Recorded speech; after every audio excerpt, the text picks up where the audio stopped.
자, 오늘 본문 말씀을 가지고 로마서 강의 10번째 시간 유대인의 죄와 교훈이라는 제목으로 함께 은혜를 나누겠습니다. 함께 우리 제목을 따라 하시겠습니다. 유대인의 죄와 교훈. 한 번 더 따라 하시겠습니다. 유대인의 죄와 교훈. 한 번 더 따라 합니다. 유대인의 죄와 교훈. 네, 고맙습니다. 감사합니다. 오늘 강의에 앞서 지난 시간까지 로마서 1장과 2장 내용의 핵심에 대해서 간단하게 말씀을 먼저 드리겠습니다. 성령의 감동을 받은 사도 바울은 로마서에서 복음에 대한 설명을 시작하면서 그 화두로 하나님께서 진노하신다, 하나님께서 화가 나셨다라고 말씀을 시작을 합니다. 하나님이 화가 나셨다라는 것, 하나님이 진노하여 심판하신다는 것의 의미가 무엇입니까? 하나님께서 진노하셔서 심판하신다는 것은 영원한 사망의 심판을 내리신다는 것입니다. 지옥 형벌을 내리시겠다고 말씀하신 것입니다. 자, 그렇다면 하나님께서 왜 그렇게 화가 나셨을까요? 사랑하는 여러분, 바로 우리가 지은 죄 때문입니다. 그리고 사도 바울은 로마서에서 시작을 하면서 우리가 지은 죄를 크게 두 가지 유형으로 구분을 하고 있습니다. 첫 번째 죄의 유형은 사람이 하나님을 향하여 짓는 불경건의 죄입니다. 이 불경건의 죄는 하나님이 없다고 하는 무신론과 더불어서 하나님을 알되 그를 섬기지도 아니하고 그에게 예배하지도 아니하고 그에게 감사하지도 아니하고 그에게 영광을 돌리지 아니하는 불신앙을 말합니다. 따라 지금 말씀을 들으시는 분들 가운데 행여 하나님의 실존성을 부인하신 무신론성에 계신 분들이나 아니면 하나님을 알되 그렇게 예배하지도 아니하고 섬기지도 아니하고 그를 영화롭게 하지 아니하는 분들이 계신다면 지금 회개하시기를 바랍니다. 예수 그리스도의 보혈의 공로에 의지하여 죄사함을 받으시기를 간절히 주의 이름으로 축복합니다. 그렇지 않다면 하나님의 진노와 심판을 피할 수가 없을 것입니다. 사도 바울이 언급하고 있는 두 번째 유형의 죄는 사람과 사람 사이에 짓는 죄인 불의입니다.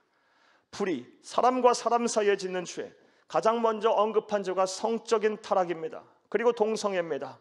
마음과 생각으로 짓는 모든 악하고 추악고 더러운 죄들을 총칭합니다. 사랑하는 여러분, 우리가 이 세상 사는 동안 이 죄로부터 자유로울 수가 없습니다. 그러하기에 우리는 날마다 십자가의 은혜를 붙들어야 합니다. 여호와 앞께로 나와서 우리의 죄를 고백하고 예수 그리스도의 보혈의 공로에 의지하여 죄사한 죄의 용서를 받아야 할 줄로 믿습니다. 그리할 때 비로소 구원의 문이 열리는 것이고 참된 행복, 하늘 행복의 문이 열리는 것입니다. 사랑하는 여러분, 그렇다면 왜 사도 바울은 로마서에서 복음에 대한 설명을 시작하면서 하나님의 진노와 심판 그리고 인간의 죄에 대해서 제일 먼저 언급을 하였을까요? 그 이유는 명확합니다. 모든 사람이 다 예외 없이 죄인이라는 것을 규정하기 위함입니다. 이것이 진리입니다. 이것이 참된 인간론입니다. 모든 사람들은 다 죄인입니다. 로마서 3장 23절 말씀에 모든 사람이 죄를 범하였음에 하나님의 영광에 이르지 못하였다고 말을 하고 있어요. 사랑하는 여러분, 모든 사람이 죄인입니다. 저와 여러분이 죄인입니다.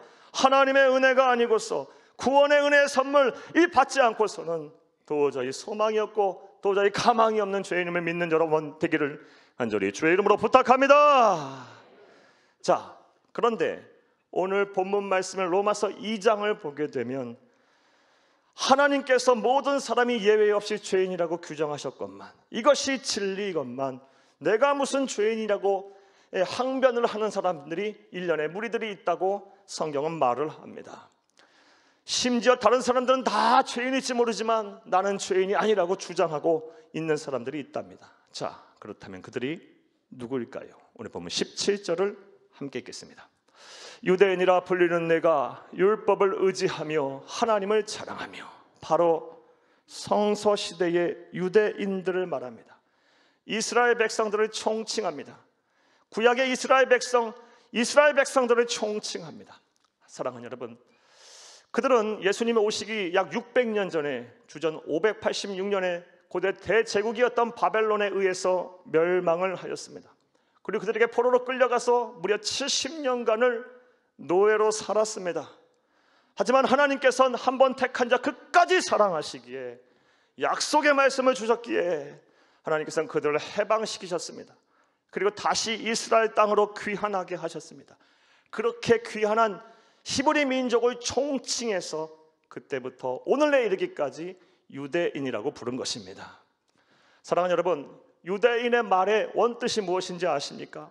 유대인이란 말의 원뜻은 찬송을 받을 자, 칭찬을 받을 자라는 뜻입니다. 하나님께서는 찬송을 받을 자, 칭찬을 받을 자라는 그 이름의 뜻대로 수많은 민족과 열방들 선택 가운데서 유대인들을 선택하여 하나님은 특별하신 은혜와 섭리를 베푸셨습니다. 특권을 그들에게 주셨습니다. 그래서 많은 이방 민족들 앞에서 칭찬과 찬송을 받게 하셨습니다. 자, 그렇다면 유대인들이 받은 특권이 무엇일까요? 이것은 로마서 9장 4절 5절 통해서 알 수 있습니다. 함께 읽겠습니다. 그들은 이스라엘 사람이라 그들에게는 양자됨과 영광과 언약들과 율법을 세우신 것과 예배와 약속들이 있고 조상들도 그들의 것이요 육신으로 하면 그리스도가 그들에게서 나셨으니 그는 만물 위에 계셔서 세세의 찬양을 받으실 하나님이시라. 아멘. 사랑하는 여러분, 하나님께서는 수많은 민족과 열방 가운데 히브리 민족을 선택하여 양자로 먼저 삼으셨습니다. 우리 한민족을 선택하실 수도 있었고 중국의 한족을 선택할 수도 있었고 독일의 게르만 민족을 선택할 수도 있었고 저 영국의 앵글로 삭슨족을 선택할 수도 있었고 러시아의 슬라브족을 선택할 수도 있었고 프랑스와 스페인의 라틴족을 선택할 수도 있었지만 하나님께서는 그런 민족이 아닌 히브리 민족, 이스라엘 민족을 선택하여 양자로 삼으시고 그들의 역사 속에 들어가셔서 그들에게 하나님의 영광을 보여주셨습니다. 수많은 언약들을 세우셨습니다. 그 내용이 바로 구약 성경이에요. 그들만이 받은 특권입니다. 그리고 예수님께서 이 세상에 오시고 나서 부활하고 승천하기 전까지 교회의 시대, 성령의 시대, 성경의 시대가 열리기까지 그 누구도 유대인들처럼 하나님의 말씀인 율법을 알지 못했어요. 그들만이 예배할 수 있었어요. 이건 특권이에요. 특권. 무엇보다 그들의 후손을 통하여 온 인류를 구원할 메시아를 보내시겠다고 약속을 하였습니다. 하나님께서 히브리 민족을 선택하여 그 많은 복을 주신 거예요. 특권을 허락하신 거예요. 그러다 보니 그들은 민족적인 자긍심과 우월성의 도취가 됐어요. 문제는 그 우월성과 민족의 자긍심에 도취되어 하나님의 뜻과는 정반대의 길을 걸어갔다라는 것입니다. 즉 하나님께서는 그들을 통해서 이 땅에 당신의 나라를 이루시기를 원하셨고 온 인류를 구원하시기를 원하셨는데 그들은 그것과는 관심이 없었어요. 자신들만 구원을 받는 하나님의 선택받은 선민의식에 휩싸여 이방민들의 구원에는 관심이 없었어요. 심지어 이방인들을 향해서는 자신들의 구원을 위해 그냥 소비돼 버리는 불쏘시개로 여겼고 저 지옥의 땔감으로 받아들이기까지 했어요. 이것이 바로 유대인의 모습이에요. 사랑하는 여러분, 따라서 저와 여러분은 이 성서시대 유대인들의 과오와 이런 죄를 잘 살펴보고 반면교사로 삼아야 할 줄로 믿습니다. 그래서 하나님의 거룩한 백성, 참된 백성, 하나님의 뜻을 이루는 주의 백성이 되어야 할 줄로 믿습니다. 자, 그런데 말씀을 여기까지 듣고 다음과 같은 생각을 하시는 분이 분명 계실 것입니다. 목사님, 우리는 유대인도 아니고 유대인의 후손도 아닌데 왜 굳이 그들의 조상인 유대인의 조상들의 성서시대 유대인들의 과오와 죄에 대해서 그렇게 잘 살펴야 하고 그들의 교훈의 반면교사 삼아야 합니까? 라고 물으시는 분들이 분명 계실 거예요. 네, 맞습니다. 우리 유대인은 아닙니다. 우리 육체적으로 볼 때 무슨 우리가 유대인입니까? 우리의 조상이 무슨 아브라함입니까? 우리의 조상은 단군 할아버지입니다. 우리는 한민족이에요. 하지만 영원한 하나님의 나라, 영적인 세계관에서 볼 때 우리가 예수를 그리스도 믿어 하나님의 자녀가 된 그 순간부터 우리 또한 구약의 이스라엘 백성들처럼 선민입니다. 선택받은 하나님의 자녀들입니다. 영적 아브라함의 자손들입니다. 그러므로 우리 또한 영적인 관점에서 볼 때 유대인임을 알고 과거 우리보다 앞서서 선택을 받은 족속들인 유대인들의 죄와 허물 그리고 그들의 과오에 대해서 잘 알아야 할 줄로 믿습니다. 이와 관련한 말씀을 한번 보겠습니다. 오늘 보면 28, 29절을 함께 읽겠습니다. 무릇 표면적 유대인이 유대인이 아니요 표면적 육신의 할례가 할례가 아니니라. 오직 이면적 유대인이 유대인이며 할례는 마음에 할지니 영에 있고 율법 조문에 있지 아니한 것이라. 그 칭찬이 사람에게서가 아니요 다만 하나님에게서니라. 아멘. 사랑하는 여러분, 우리가 예수를 그리스도 믿어 하나님의 자녀가 된 그 순간부터 우리는 선민이 됐어요. 선택받은 하나님의 자녀가 됐어요. 우리 또한 이면적 유대인이 됐답니다. 또 다른 측면의 유대인이 됐다는 거예요. 진정한 의미로서의 유대인이 됐다는 것입니다. 그러므로 우리보다 앞서 하나님의 선택을 받아 하나님의 뜻과 사명을 이루어야 했던 유대인들에 대해서 잘 알아야 돼요.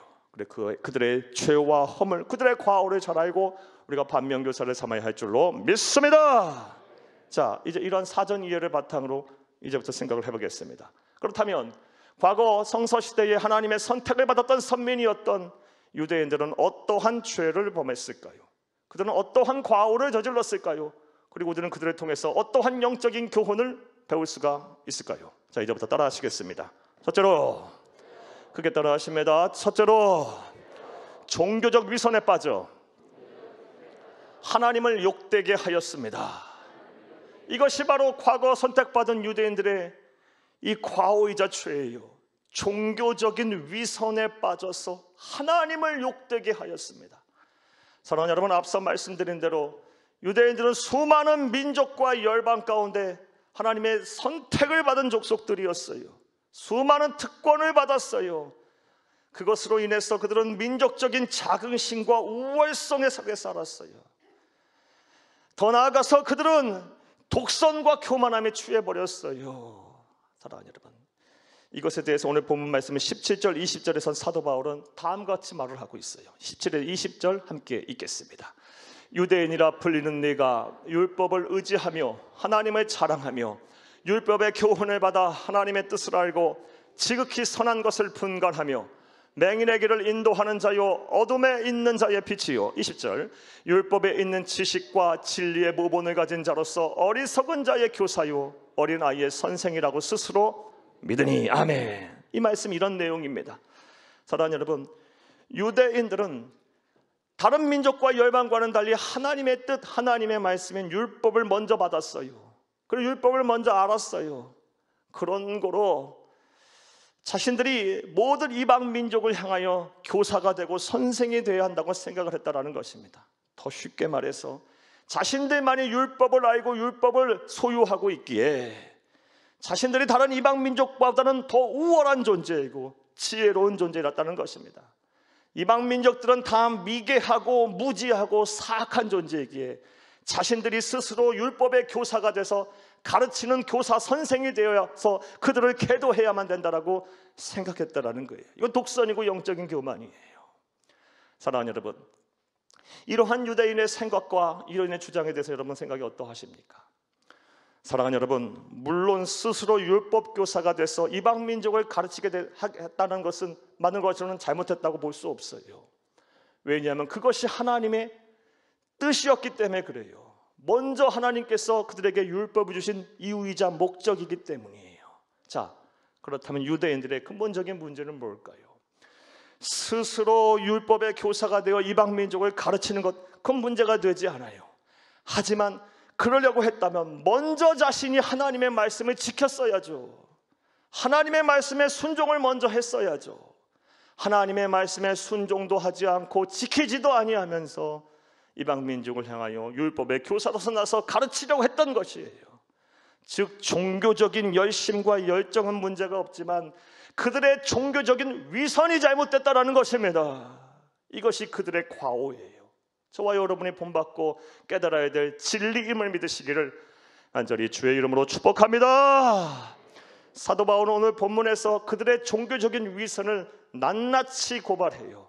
예를 들어서 설명합니다. 21절을 먼저 읽겠습니다.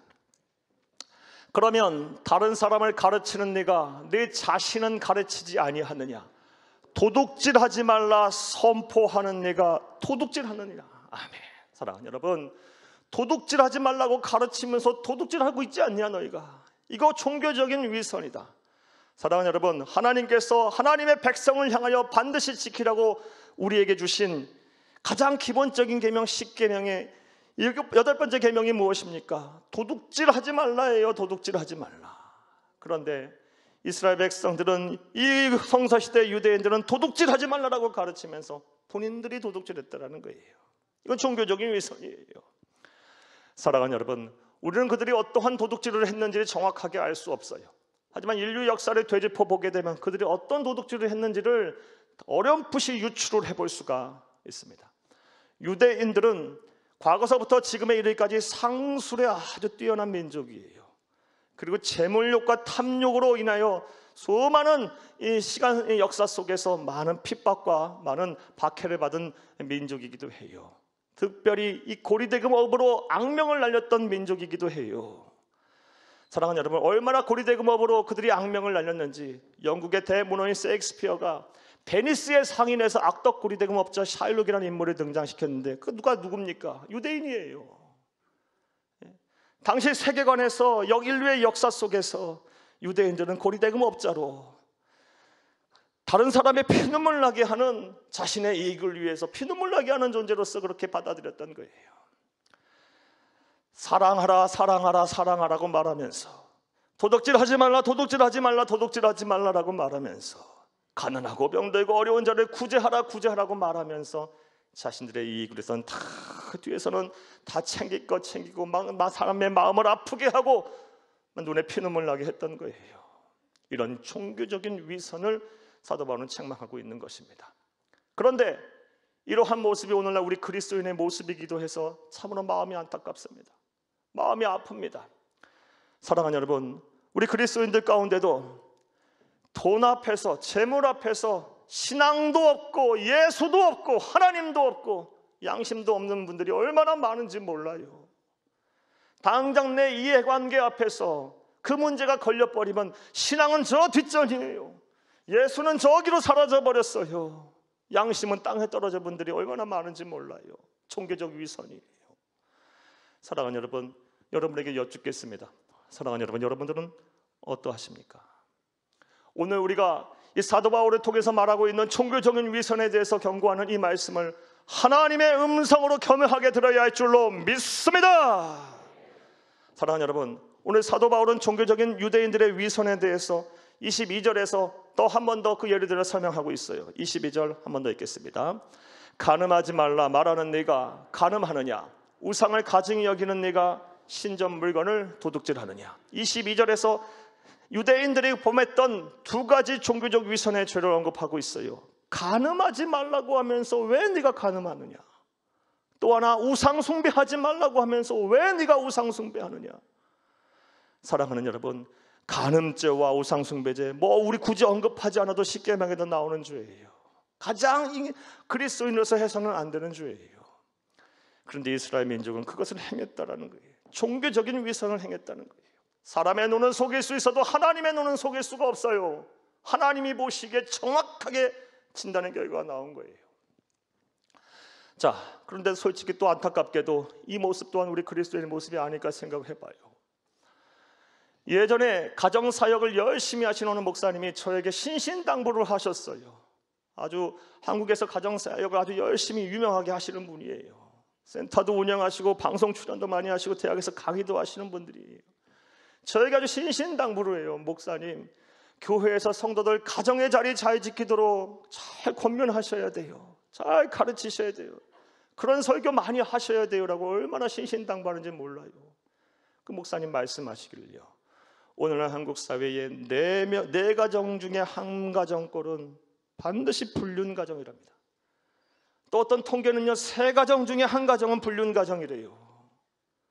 한국 교회는요 1000만 성도가 있어요. 3가정 중에 한 가정이 불륜 가정이라면 이거 어떡합니까? 이게 오늘날 우리의 민낯 아니겠습니까? 사랑하는 여러분, 여러분들은 어떠십니까? 여러분의 가정은 온전합니까? 하나님 보시기에 부끄러움이 없으십니까? 남편으로서 아내로서의 신의를 지키고 계십니까? 가정으로서의 책임을 다하고 계십니까? 사회 곳곳에 성적인 타락과 성범죄가 얼마나 만연한지 몰라요.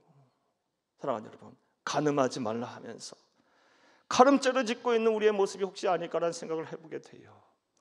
이런 육체적인 간음뿐만 아니라 영적인 간음은 더 더 심각한 상황이에요. 설교를 준비하면서 통계를 봤어요. 사랑하는 여러분, 공식적으로 작년 한 해 등록이 된 점집이 몇 개나 되시는지 아십니까? 우리나라에 무려 48,000개랍니다. 48,000개가, 그 숫자가 확 마음에 안 다가오시죠? 편의점 숫자하고 같은 거예요. 이게 우리나라에 있는 편의점의 숫자와 점집의 숫자가 거의 같다라는 겁니다. 무려 작년 한 해에 이 점집의 매출액이요 1조 4천억 원이었답니다. 성도들도 찾아가니까 운영이 되는 거예요. 혹시 우리 성도들 가운데 우상 숭배하고 계시는 성도들 없나 걱정이 됩니다. 나 외에 다른 신을 섬기지 말라 그랬고요, 하늘과 땅 바다의 어떤 형상으로도 우상을 만들고 절하지 말라 그랬어요. 하나님이 가장 싫어하는 죄가 우상 숭배예요. 사랑하는 여러분, 영적인 가늠죄 짓지 않는 여러분 되기를 간절히 주의 이름으로 축복합니다. 축복합니다. 오늘 우리에게 주시는 이 종교적인 위선을 범하지 말라라는 하나님의 음성, 우리가 신년을 맞이하여 우리의 마음속에 잘 새겨야 할 거예요. 특별히 종교적인 위선을 범하지 말아야 될 이유가 오늘 본문에서는 또 나옵니다. 23, 24절을 함께 읽겠습니다. 율법을 자랑하는 네가 율법을 범함으로 하나님을 욕되게 하느냐? 기록된 바와 같이 하나님의 이름이 너희 때문에 이방인 중에서 모독을 받는도다. 아멘. 종교적인 위선의 죄를 범하게 되면 세상 사람들은 우리뿐만 아니라 누구를 욕합니까? 하나님을 욕한답니다. 하나님의 모독이, 하나님께서 모독을 받는 거예요. 사랑하는 여러분, 우리들은 하나님의 얼굴이에요. 예수 그리스도의 얼굴이에요. 세상 사람들은 우리를 통해서 하나님 앞에 나와요. 우리를 통해서 예수를 믿어요. 우리를 통해서 구원의 길로 인도가 돼요. 그러하기에 우리는 종교적인 위선을 범해서는 안 돼요. 우리가 종교적인 위선을 범하는 순간 세상 사람들은 우리뿐만 아니라 반드시 하나님을 욕하게 돼 있어요. 교회를 모독하게 돼 있어요. 성경을 부정하게 돼 있어요. 기독교 신앙을 폄하하게 돼 있어요. 사랑하는 여러분, 우리가 우리의 행실로 인해서 하나님의 영광을 가려서야 되겠습니까? 참 걱정이에요. 저와 여러분이 어떻게 살아야 할지 참 걱정이에요. 오늘 말씀을 하나님의 음성으로 듣고 말씀대로 성경대로 사는 저와 여러분 되어야 할 줄로 믿습니다. 자, 과거 성서시대 유대인들이 범했던 죄가 무엇입니까? 종교적인 위선에 빠져서 하나님을 욕되게 하였다는 것입니다. 또 두 번째로 오늘 본문 말씀을 통해서 언급하고 있는, 알 수가 있는 유대인들의 죄와 허물은 무엇이었을까요? 따라 하시겠습니다. 둘째로 종교적 형식주의에 빠져 복음을 왜곡하였습니다. 종교적 형식주의에 빠졌어요. 그래서 복음을 왜곡했어요. 이것이 바로 오늘 본 말씀에서 알 수 있는 과거 유대인들이, 선민이라고 말했던 유대인들이 범한 두 번째 죄예요.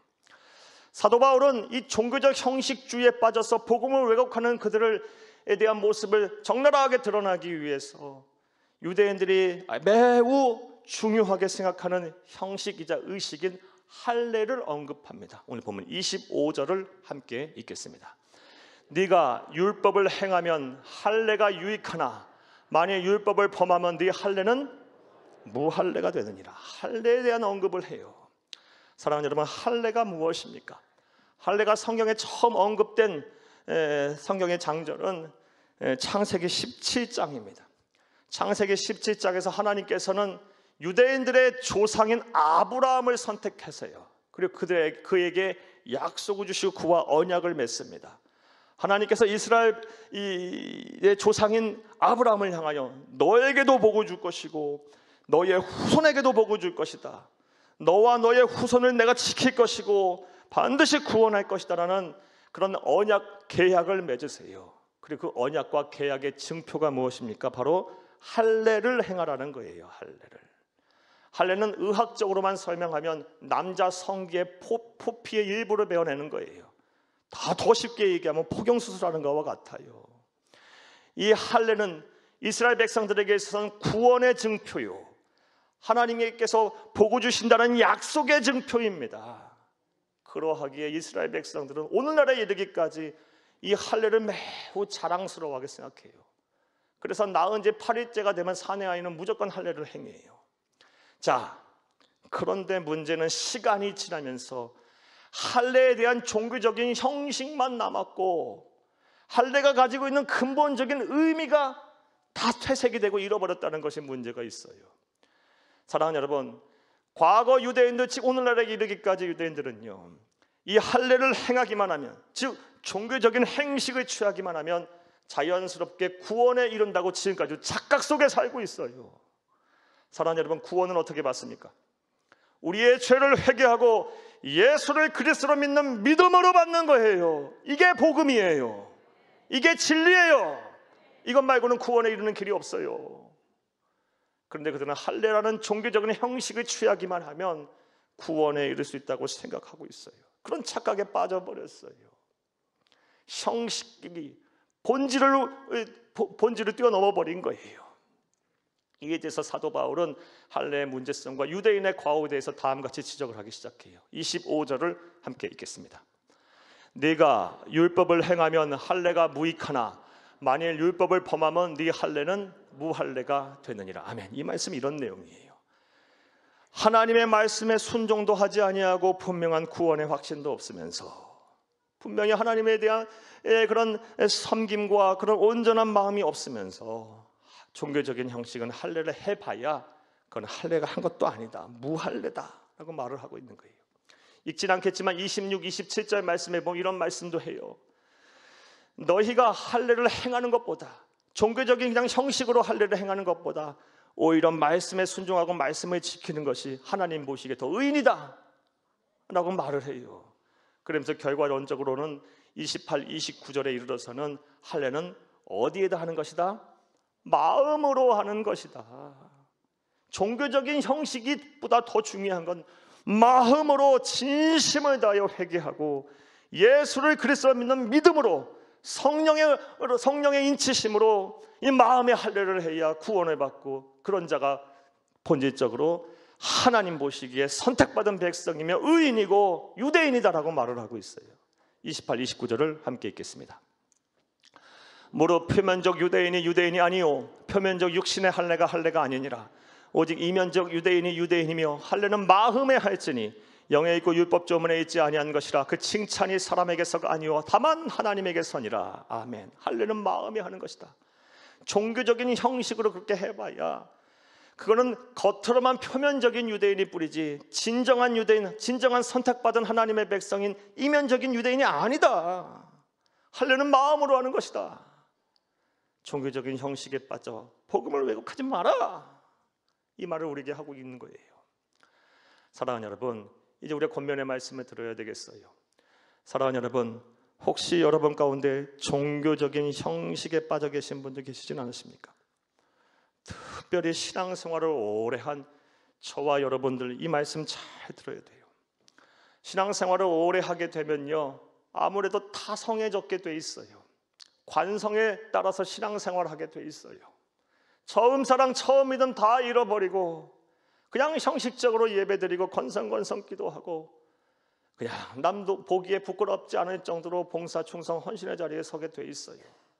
그냥 그렇게 하지 아니하면 뭔가 마음 불편하고 뭔가 하나님께서 내 기도 안 들어주실 것 같아서 그냥 그런 마음으로 체면치레로 하나님 앞에 헌금도 드리고 하나님 앞에 봉사와 충성하게 돼 있어요. 이건 종교적 형식이에요.